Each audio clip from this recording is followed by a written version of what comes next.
అనగనగనగా ఒక చిన్న పల్లెలో దియా అనే చిన్నారి ఉండేది. ఆమెతో పాటు పెద్దక్క మీర, తమ్ముడు రోహన్. ఈ ముగ్గురు వారి ధైర్యం, దయాగుణంతో ఊరంతటికి ముద్దుబిడ్డలయ్యారు. ఎవరినైనా కష్టాల్లో చూస్తే వారి హృదయం కరుణతో నిండిపోయేది. ఒకసారి రోడ్డు పక్కన అలసిపోయి కూర్చున్న వృద్ధురాలిని చూసి ముగ్గురు ఆమె దగ్గరికి పరిగెత్తారు. మధురమైన మాటలతో ధైర్యం చెప్పి చేయూతనిచ్చి తమ చిలిపి చిరునవ్వులతో ఆమె ముఖంలో ఆనందం నింపేశారు. చిన్న చిన్న పనుల్లోనైనా ఇతరులకు సాయం చేయడమే వీరి ఆనందం.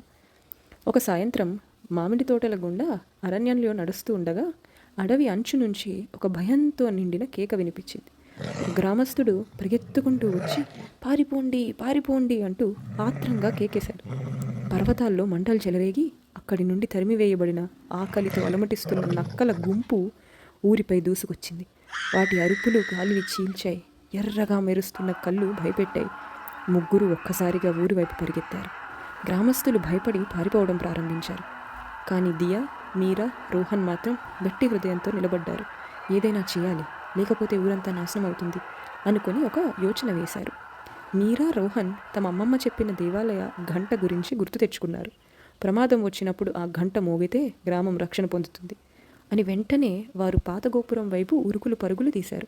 ఇక దియా మాత్రం ఒక బెండు కర్ర గట్టిగా పట్టుకొని నక్కల మరియు వణుకుతున్న ఊరి వాళ్ళ మధ్య నిలబడి సాహసంతో నక్కలను తిప్పికొట్టసాగింది.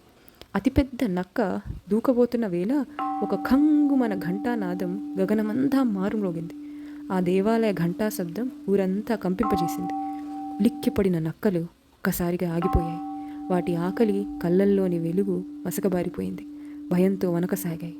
ఊరి వాళ్ళు ఆ పిల్లల ధైర్యం చూసి వాళ్ళు కూడా తమ ఇళ్లల్లోని ఇనుప పాత్రలు, తల్లుములు మోగిస్తూ గట్టిగా శబ్దం చేశారు. ఆ శబ్దాలను తట్టుకోలేని నక్కలు చివరికి తోక ముడిచి తిరిగి అడవి చీకట్లలో కలిసిపోయాయి. ఆ రోజు దియా, మీరా, రోహన్ చూపిన ధైర్యం ఊరి వాళ్ళ హృదయాలలో చిరస్థాయిగా నిలిచిపోయింది.